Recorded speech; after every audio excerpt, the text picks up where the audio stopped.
evening, good morning, good afternoon, everyone, wherever you are watching us from. I'm Comfort Eyitayo, your regular host for Connect with Comfort show.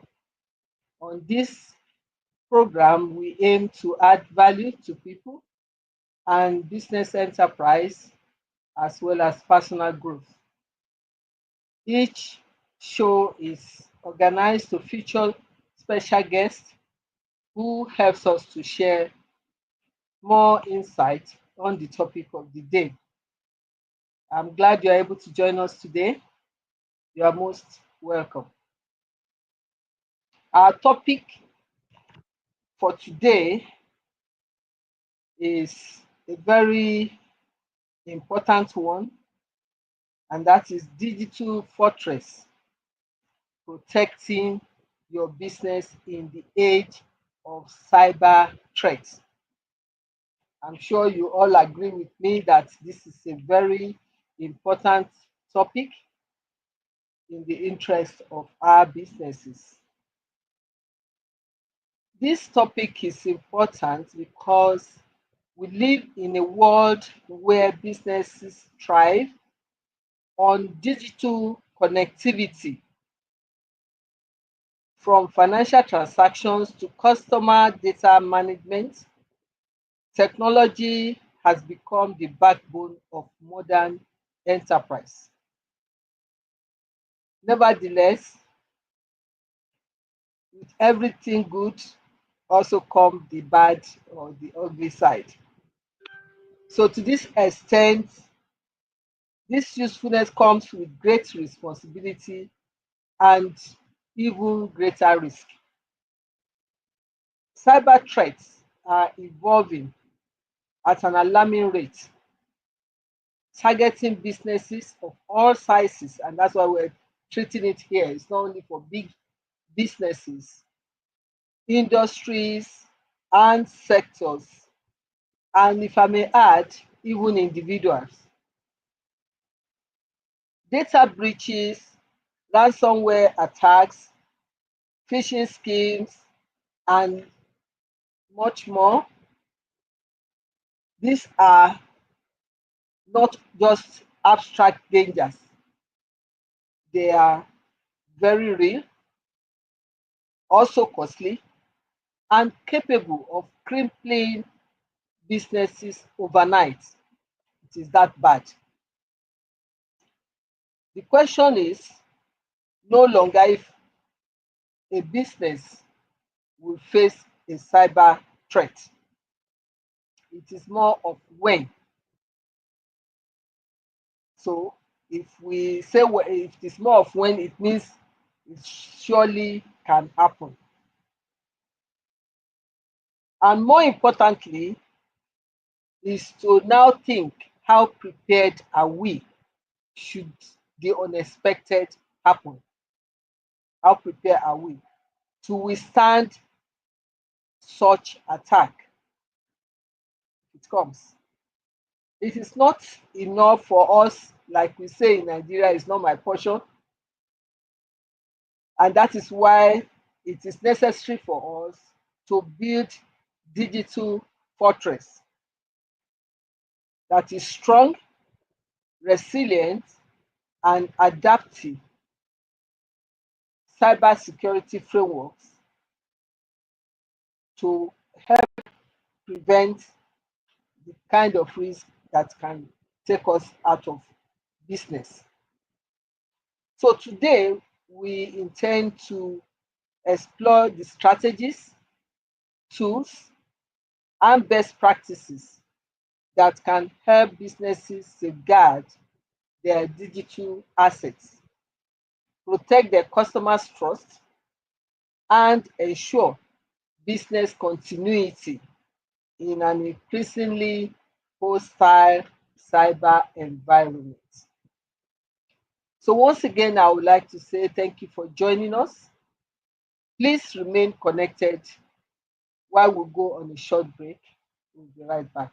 Thank you.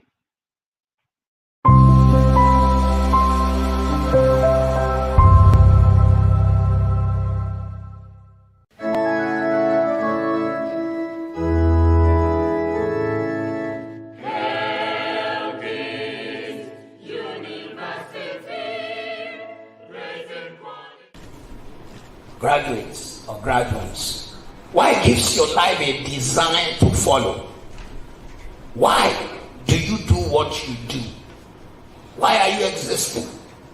Do you know what it takes to be great? It takes the answer to the question, why?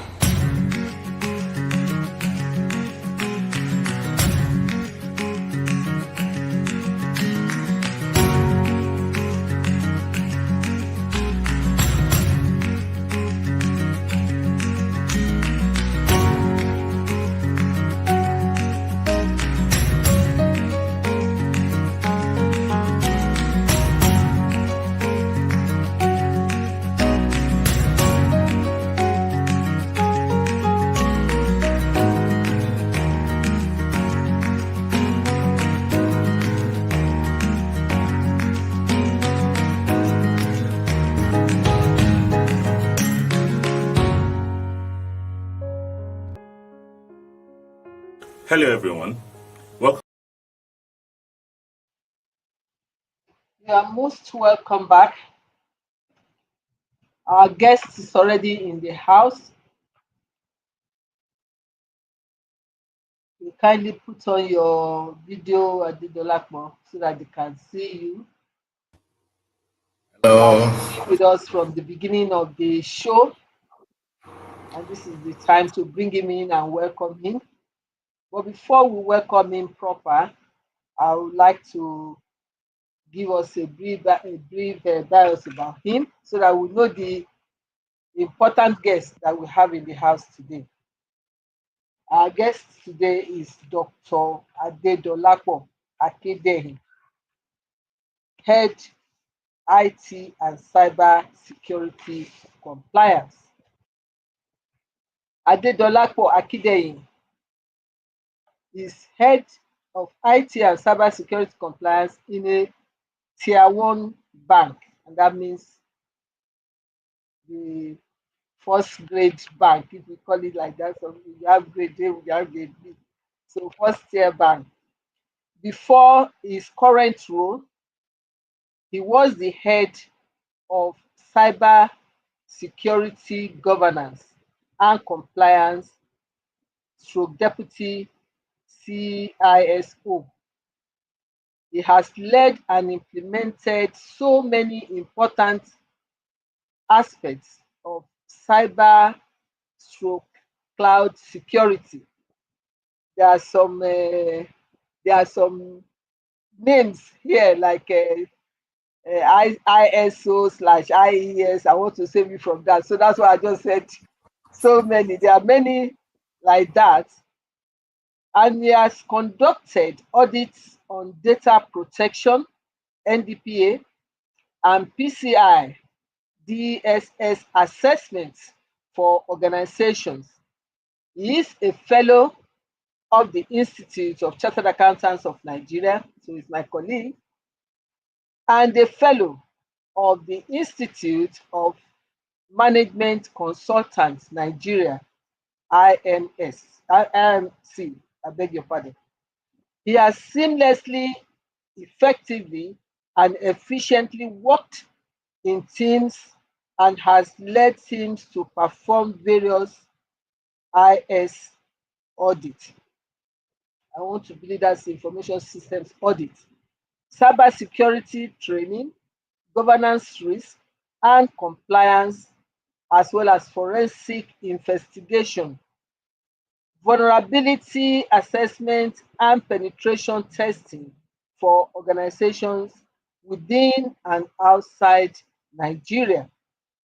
He has more than 14 years of experience in cybersecurity, security strategies, systems audit and control, system security, data privacy, compliance, risk management, governance, business development, and leadership.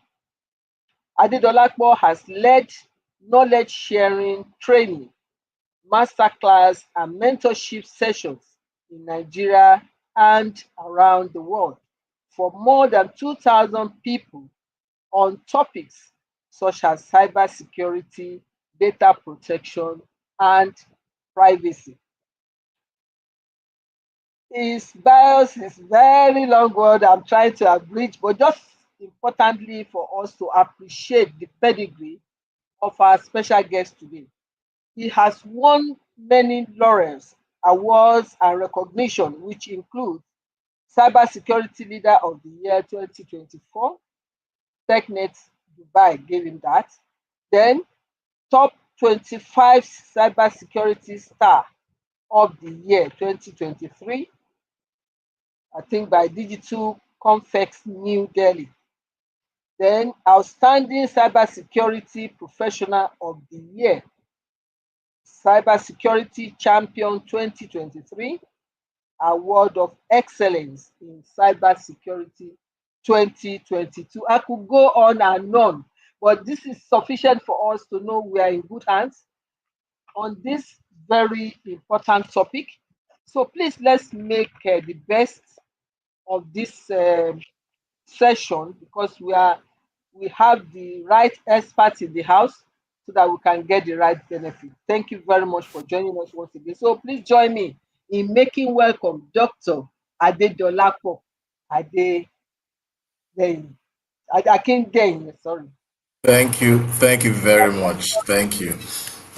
Thank you very Thank much you. Thank you. for Thank you. giving us this opportunity to share out of your vast wealth of experience. And we do not Thank take you. you for granted. We appreciate you very much. Thank you very much. Thank you. Thank you. So, without much ado, I will go straight to the interview segment by firing the first salvo, as we normally say. So, what are the most common cyber threats businesses face today? All right. Thank you, and good afternoon, good evening, good morning from wherever you are connecting to this platform.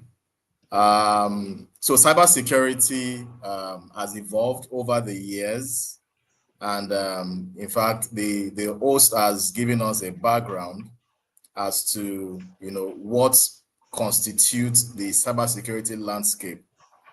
And what I mean by that is that the landscape has evolved over the years. If you remember from the year 2000, or pre-2000, the usage of smartphones, was very, very much limited. Because of that, the exposure to vulnerabilities and threats, was minimal. But today, in 2025, we see a whole lot of usage of smartphones and all kinds of devices. And because of that, the threat landscape has increased or expanded. And talking about the types of cyber threats within this landscape, one of the popular ones is phishing. Phishing attack. And phishing is like the way you go to a river, you want to fish. I'll try to make it as simple as possible. You use a bait, all right, at the river to catch a fish. And by so doing, you would have put your worm or whatever your into the hook to get your fish. And that is what the cyber attackers, that's what they do basically. They leverage on what we call social engineering. Social engineering is by working on the psyche of the victim, all right, or to be victim, all right, and so doing they will lure the victim into probably clicking an email that has malware in it, that has a possibility of making your account to be hijacked or taken over, probably you divulging some sensitive information. So that is social engineering, but in a phishing form. And also, in addition to that, you can also have a situation where you have phishing, that is using voice now, not just email, but voice too can be phished. All right. So beyond social engineering, we have business email compromise. You see email from top executive, asking a junior or middle level staff to carry out an action, which may be financial in nature. You can imagine getting from your MD, all right, but not your MD, but a an impostor, an impersonator who is asking you to wire some money, running into millions of dollars. Probably the account, the email account has been hijacked. All right, so we can have that possibility of a business email compromise. So that is very, very paramount. They also have insider threats. All right, this is something that happens within even the organization where people collude. All right, it takes one or two persons to actually carry out a fraud or an attack. All right, so we have insider threat. We also have ransomware. All right, as the name implies, ransomware is encrypting your data. All right, by some form of encryption tool.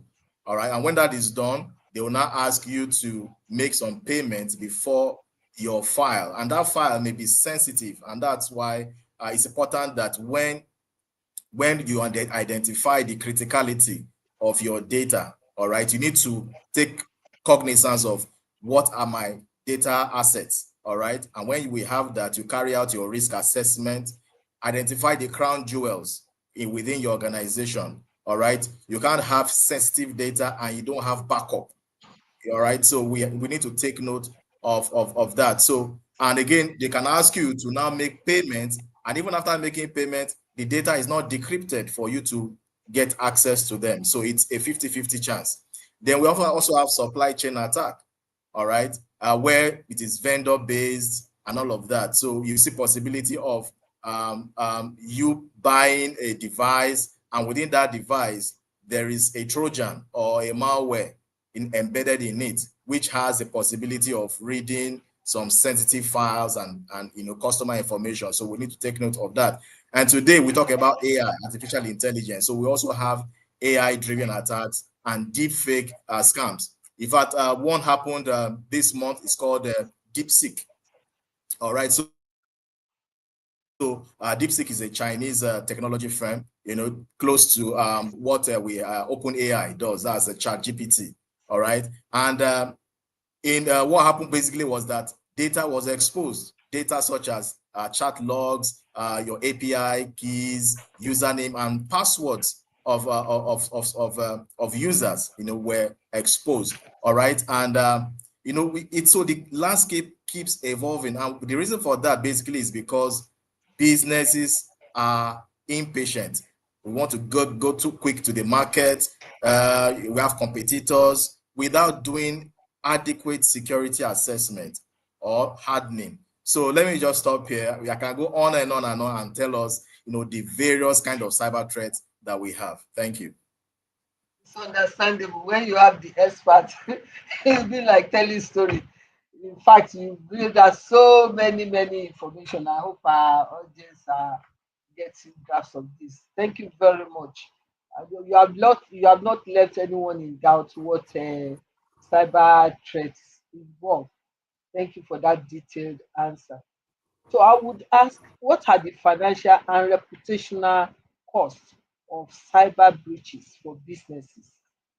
From what you have explained to us, is a cost. Okay, so the cost of cyber breaches can be Financial and overwhelming. reputational. Yes, financial and reputational. Thank you very much. So let me take us to data. When we speak cybersecurity, it's beyond just technology. We also have data to back it up. All right. So and if you look at the biggest data breaches, fines, penalties, and settlements so far, we see that to the tune of like Meta, that's the owners of Facebook. Okay, they were fined $1.3 billion. Okay, Meta, then Didi Global, Amazon, Equifax, even Meta, Facebook, and Instagram was fined $413 million. We have Instagram fined, TikTok, T-Mobile, LinkedIn. These are publicly available information, right? So we also have Uber. Uber too was fined $148 million.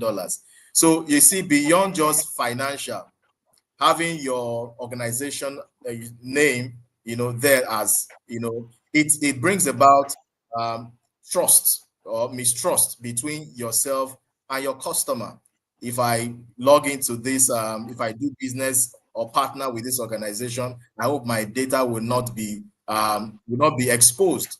All right. And if you remember, there was one that happened where over 500 million accounts, 500 million accounts of Yahoo Mail was exposed. Just not just a username and also passwords.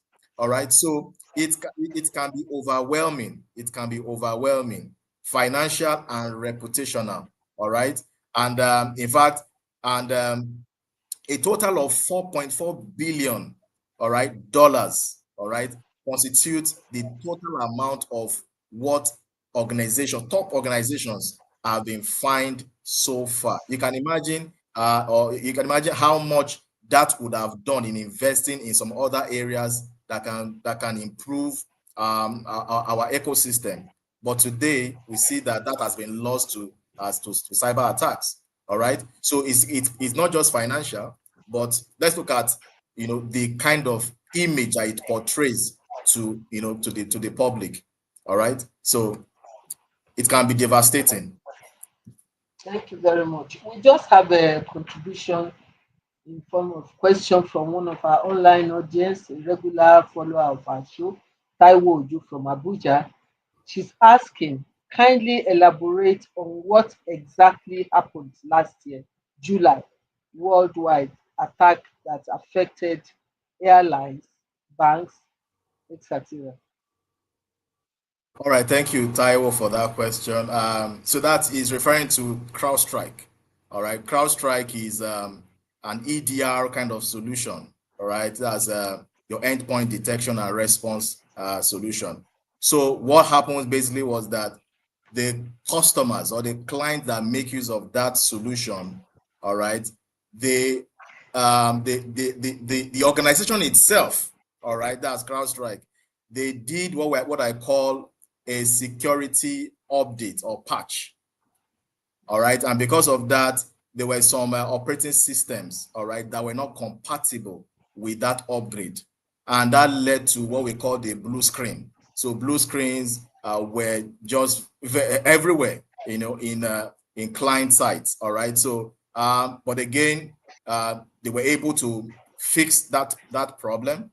All right. And you can imagine, for organization not to be able to work, airlines, banks, and all of that. So it threw the world into yes, into a big mess. And that is the reputational damage that we are talking about here. This is a supposed security. Yes. Yes, it's a technology firm that does security that, but it was not an attack on them. They were basically doing an update, security That update. went wrong.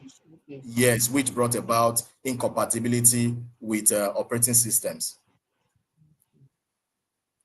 Thank you very much. I hope that satisfies your question, Taiwo Uju.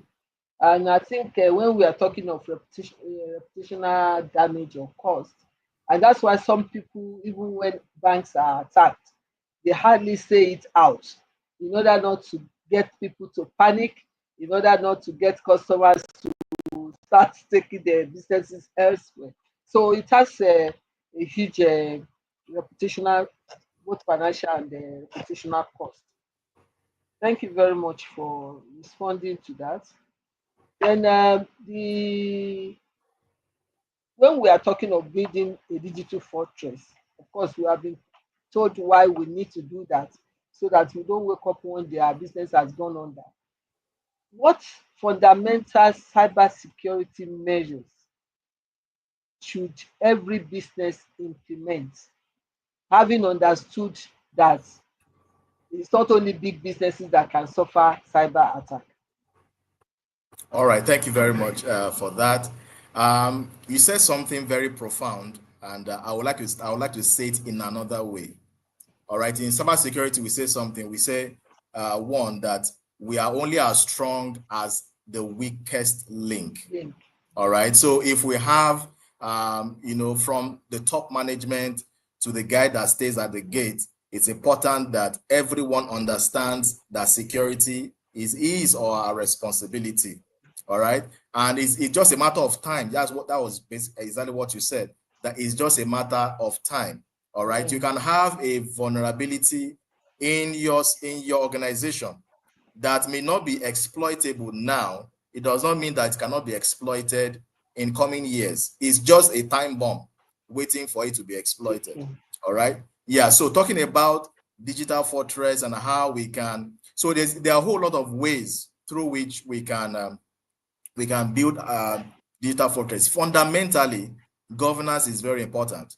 Governance is very important. Everything about security is not just about tools or, there are frameworks, there are governance policies that guide the operationalization of what we do. All right. And so that's where we have the organization needs to do risk assessment. All right. So you take stock of your assets, the ones that are mission critical, the ones that are business critical, the ones that are supporting applications. You have all of these things identified, so that takes us to I talk about governance, right? So there is a framework called NIST 2.0. So you can make use of that. So you have governance, you have identify, you have prevent, you have detect, you have response. So all of that. So if you miss it at the point of you identifying, you can do well to, protect. You can do well to detect. You can do well to respond at various levels. And even talking about responding, you need to prepare for response, incident response.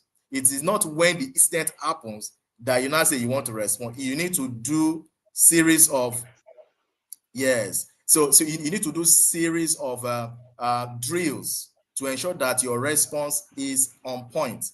All right. So I talk about risk assessment and threat analysis. Then you can also implement robust security policies. Still talking about governance. Then apply zero trust. Zero trust, meaning that if you have possibility of, if you have, let's say you have 10 applications in your organization, you won't say that, oh, because I'm able to provide and authenticate to one of the applications, you should not allow me. So once you allow me for one, then you allow for the other 9. No. So apply zero trust. So meaning that at every point in time, I'm required to provide my details to authenticate for you to identify that I am truly who I claim I am. So that is zero trust. So you need to apply that. Then organizations, we have organizations that are cascaded at various levels. What I mean is that you can have an organization that is up there that can afford to invest in so much security, right? But today we now have security as a service, so you can leverage on, on managed security, right? There are vendors that provide those services. They have they have a SOC, that's Security Operations Center, where they can help you to track and monitor if there's anything, that is not ideal or anything that is suspicious. Then they can take, depending on the kind of agreement you have with them, they can notify you. They can even, respond on your behalf. So you can also invest in endpoint security. So you can have endpoint security at various levels. You can have it at your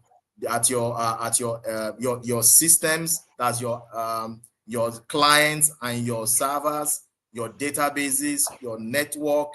You can have all of these things, applied at various levels. So there's something we call security index. So you don't just say because I have a firewall or I have an antivirus, you now go to sleep. No. What if the bad guy is able to breach your antivirus and then comes within so you also need to invest in what I call your WAF. So if you have an application that is exposed to the public, like your website that does, say, transactions, all right, like a gateway. You understand? So you need to onboard that on your web application firewall, your WAF. Your databases, you can have your DAM, that's your database activity monitoring. You can have your EDR for your endpoints, including your MDM, that's your mobile device management for your mobile phones. So what that does basically is that when there is probably a loss of your device, all right, your personal device, be it your tab, your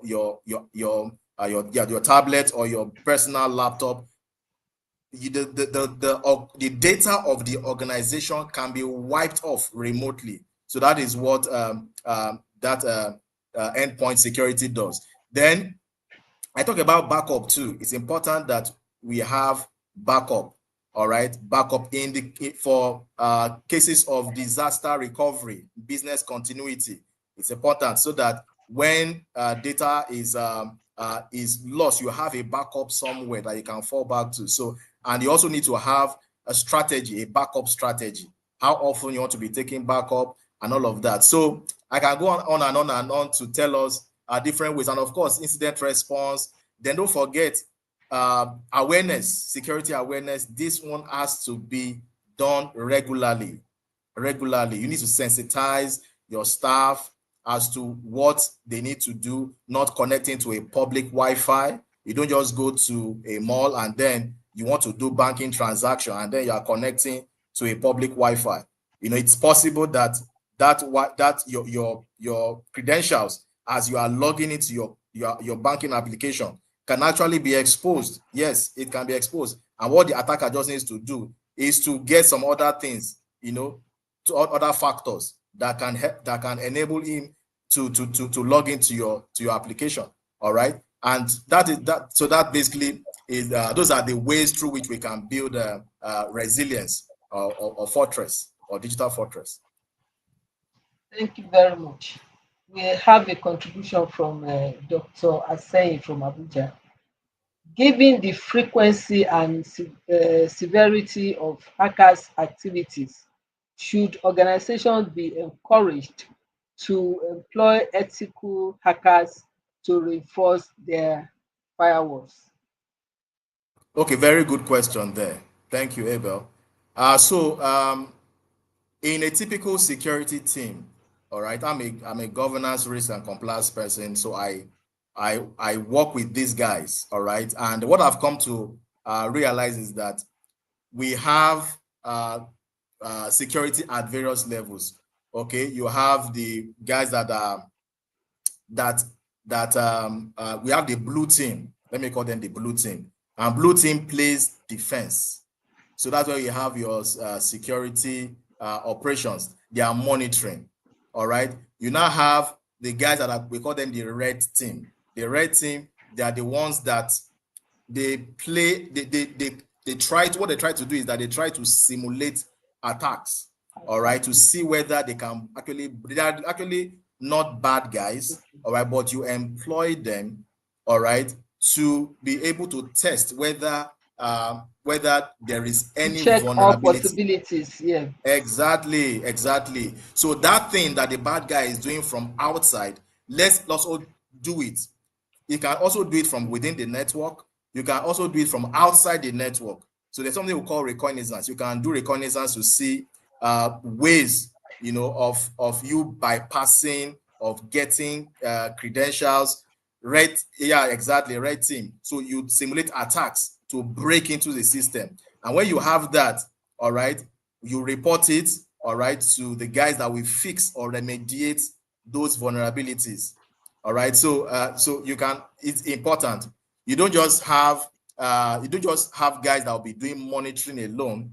All right, you can also have guys that will be simulating cyber attacks to see whether there's an exposure somewhere, and then not just identifying them, you fix them, you remediate them as soon as possible. Thank you very much. So, how effective would you say are firewalls, antivirus software, and multi-factor authentication in preventing cyber attacks? At least that is common usage by small businesses. That's why I asked that question. Okay, so yes, very good question. Like I said, we have what we call security in depth. All right, so there's security at various layers. When we talk about MFA, multi-factor authentication, all right, we're talking about, yeah, thank you, Abel. We are talking about at the device level. At the device level, you have it on your device, on the application that is posted on your mobile phone. Let's say it's your mobile app now. For you to log into your mobile app, apart from providing your username and your password, you can also enforce security by having your 2FA. 2FA is what you know and what you have. What you know can be your password, what you have can be your token. And that's why you have your token to authenticate. So you can't say, oh, that token that is one-time password, OTP. You can't say you're not the one that provided that OTP because you have it sent to, let's say, your mobile phone, that's your phone number, or to your email. So that it does what we call authentication. It does authentication, and it brings about you not being able to repudiate and say, oh, you're not the one that did it. So that is what MFA does. All right. So on every financial application, even the regulators have made pronouncement that this should be enforced. All right. When we talk about firewalls and antivirus, firewall is at the network layer.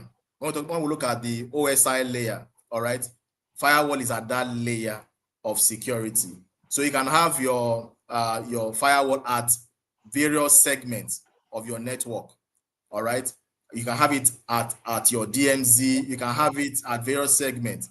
All right. Depending on where you have your critical assets, you can put it before. You can even put it after. You can put it before and after. So it depends on how much organization is looking at investing in security.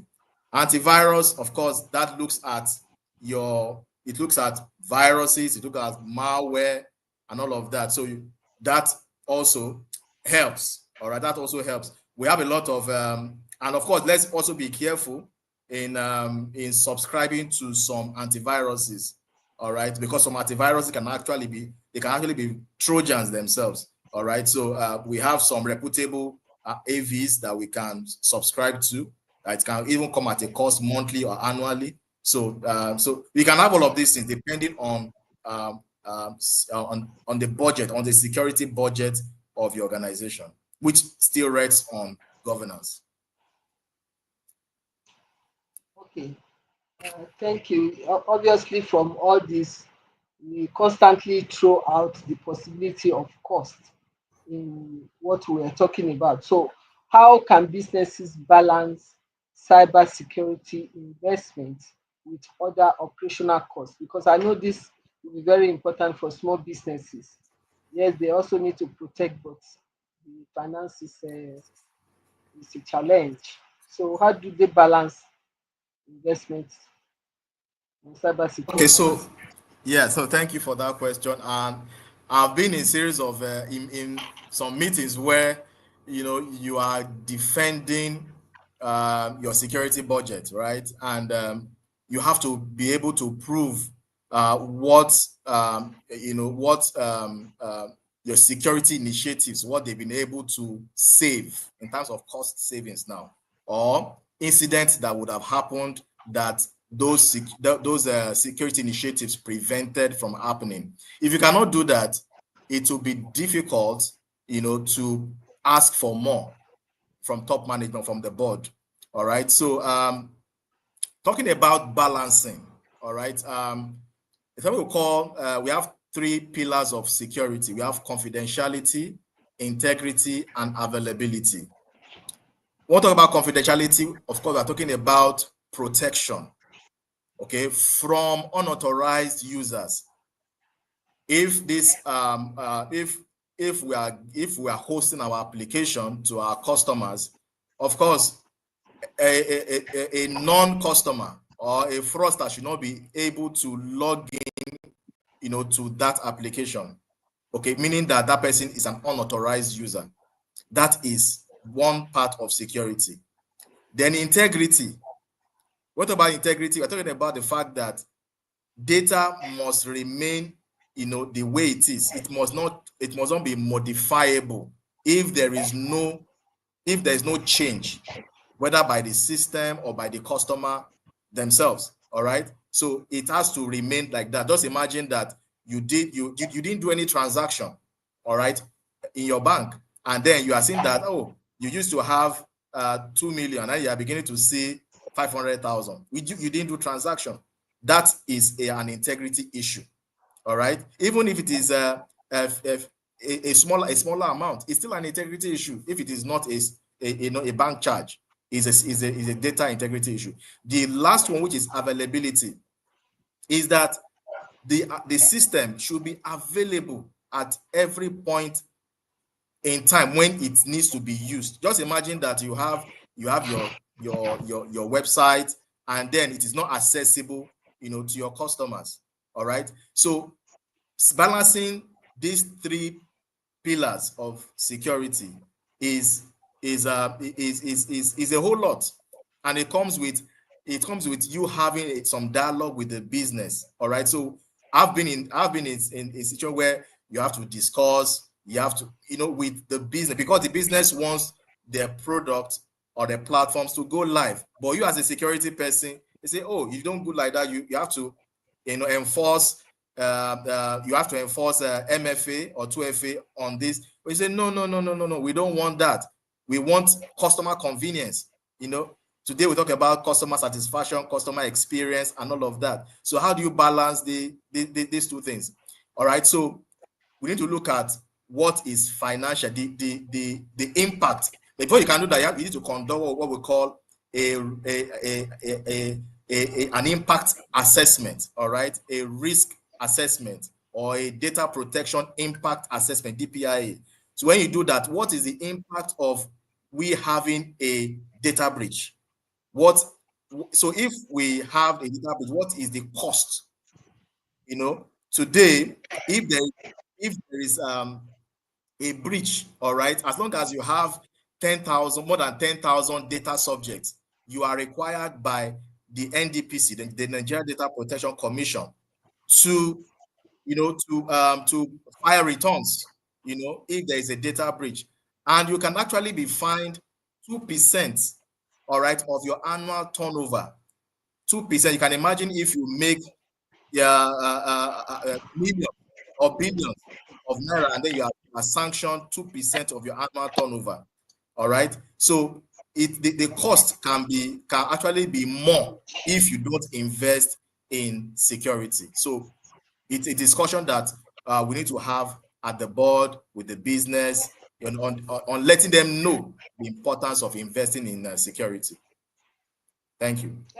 Thank you very much. Another important angle that needs to be factored in, apart from this financial, is the employees. They are also a critical part of the stakeholders. So how can businesses educate employees to recognize and prevent cyber threats?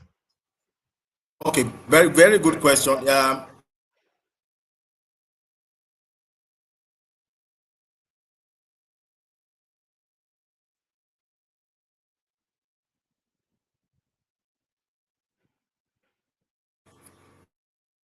We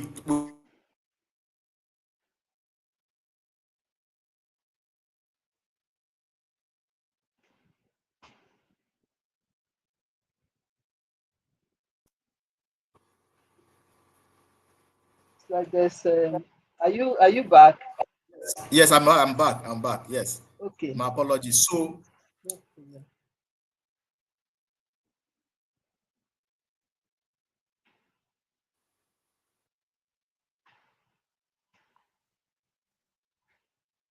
a key role Yes.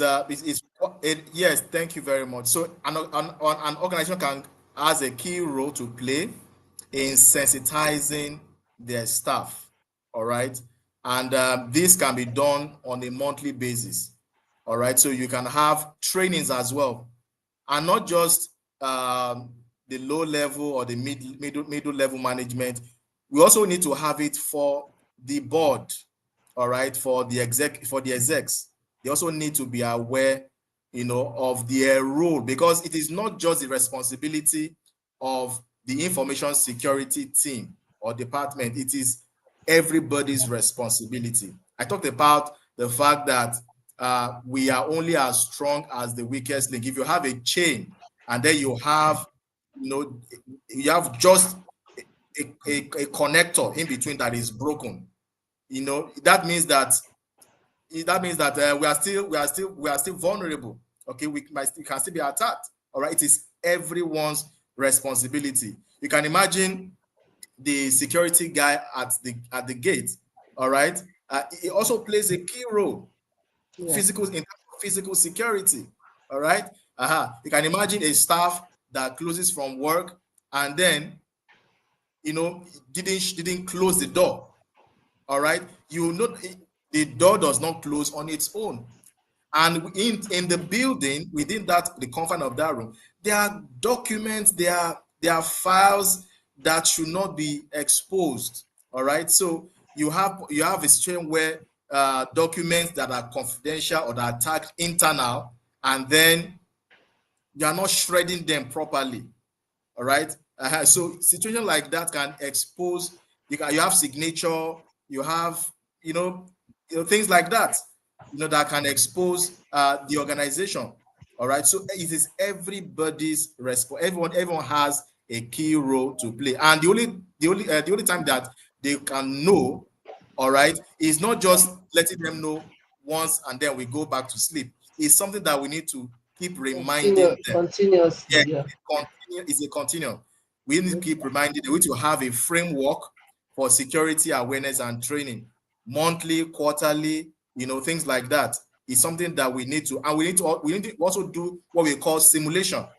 All right, we simulate a phishing email and see the stuff that we click on that phishing email.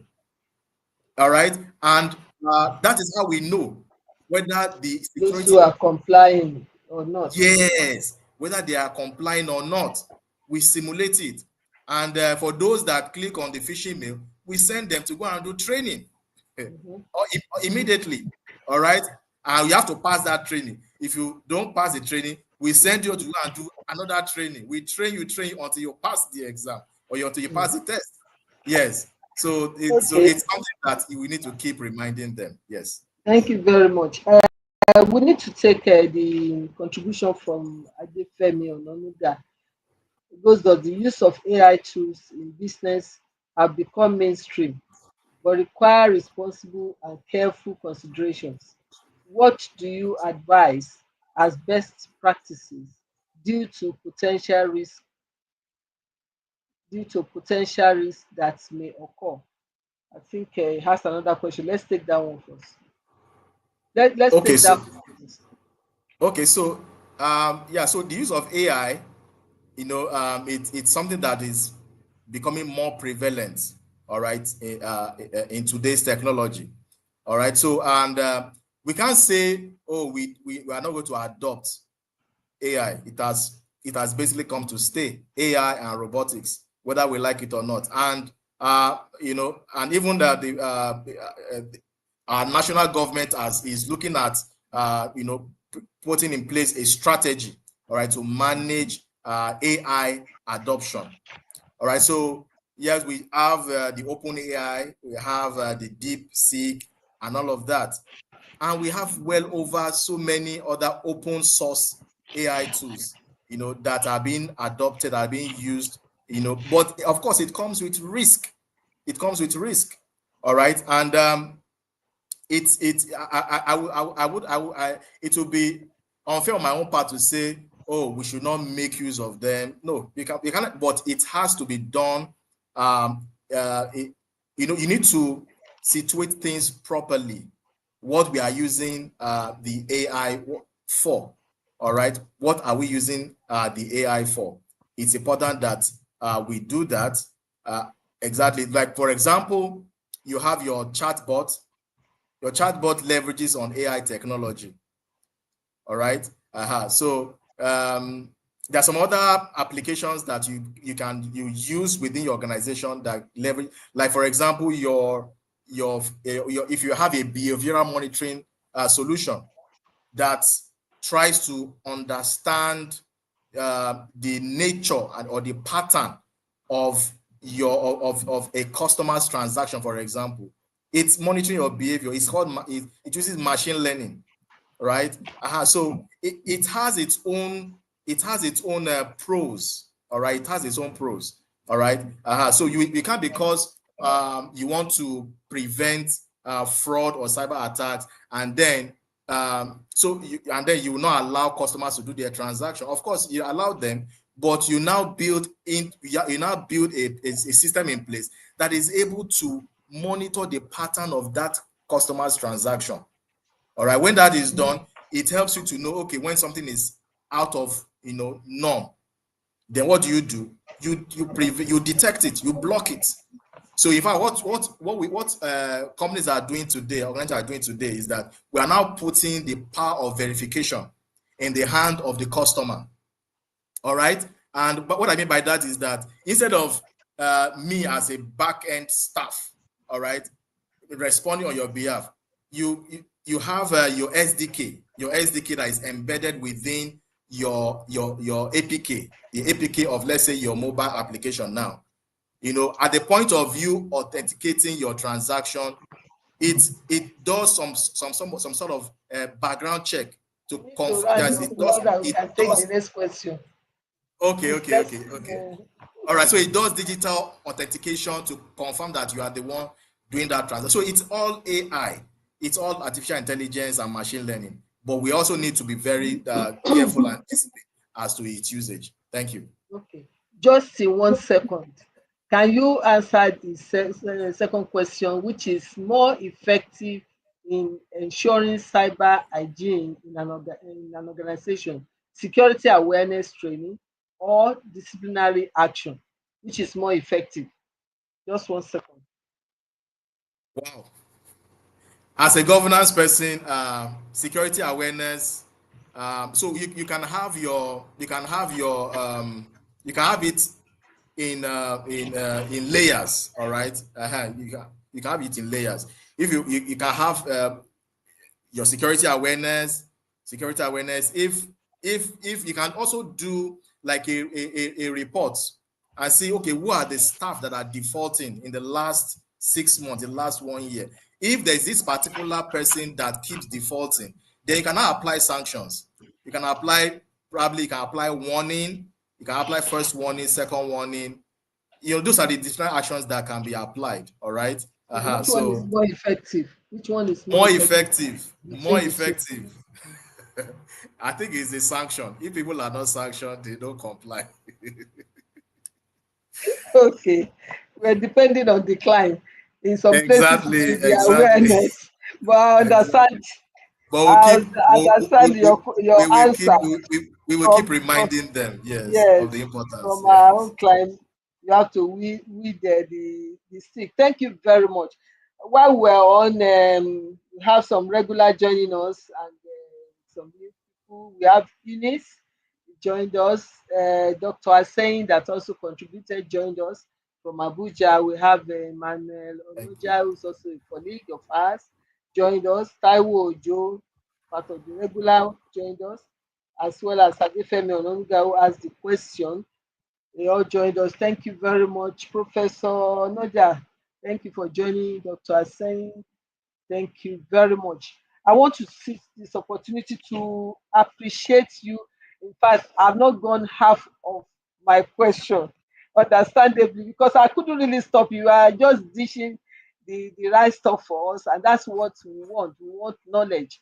So, Mayor Olabode, thank you for joining us. Thank you. So, Thank you. I want to appreciate you. We'll have to revisit this definitely, because I've not even gone halfway and we're enjoying it, but the time is not on our side. That's why I had to cut it short as that, and we also needed our audience to participate.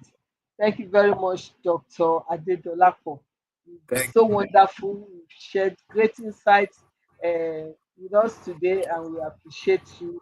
Like I Thank you, said, ma'am. probably not take too much of your time too shortly, but we will come back. We will come back Thank you, ma'am. because we need. There's a whole lot that we need to know. Yes, This is the yes, trend. yes. This is what is making waves, and we also need to be safe in terms of protecting our Thank you, businesses ma'am. and our even personal data. So I want I well I guess I've given us so much. I don't think he has not even left me room for any recap because as he's going into great depth. But that notwithstanding, I will just go through the conclusion because of time. Like I said, we will call him back to give us more great insight. So, as we conclude this discussion on digital fortress, protecting your business in the age of cyber threats, one thing is abundantly clear: cybersecurity is no longer optional, it is a necessity. In today's digital economy, every business, regardless of the size or the industry, that's why we're bringing it even for this small business segment, we are all potential targets for cyber threats, including persons. So from data breaches to ransomware attacks, the risks are real and the consequences can be very severe, as we have been told by our special guest. However, we are not powerless. Just as ancient civilization built physical fortress to protect their assets like walls and other safe they protect their assets, we must also build digital fortress to safeguard our businesses. This require a proactive and layered approach. We have been told this one several times from the responses given by our guests. Investing in strong cybersecurity frameworks, staying informed about emerging trends, educating employees and adopting best practices such as multi-factor authentication, regular software updates, and data encryption. Don't worry, you may be wondering if your business is very small. You can go to the scale that fits your business. We are just talking generally, but you can also scale down from some of the things that have been recommended. So cyber security is not just an IT issue, it is a business imperative that demands the attention of leadership, employees, and all stakeholders. The cost of complacency is far greater than investment in protection. Like they say, if you say education is costly, try ignorance. In this ever evolving cyber landscape, resilience is key, and that means being prepared, staying vigilant, and continuously adapting to new challenges.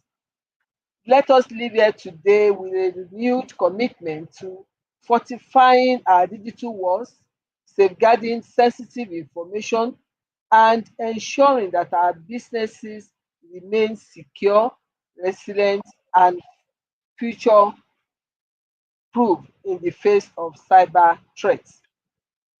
I want to appreciate all of you, even those that have not mentioned your name. I appreciate you, notwithstanding, joining us today and always following us on Connect with Comfort. I hope you have enjoyed today's episode. If so, remember to subscribe to my YouTube channel, Comfort Eyitayo. Once you have subscribed, please turn on the notification button and like and share our videos. Stay updated with information about upcoming solutions and offers on my Instagram account at Comfort Eyitayo, as well as my Facebook account at Comfort Eyitayo. Like we promised, we will bring part two, not too distant in future, because I think this is important for us to know. So till I come your way again, let us be mindful about what we are talking about. Stay safe, stay secure, and let's build stronger digital fortress together. Thank you and God bless you.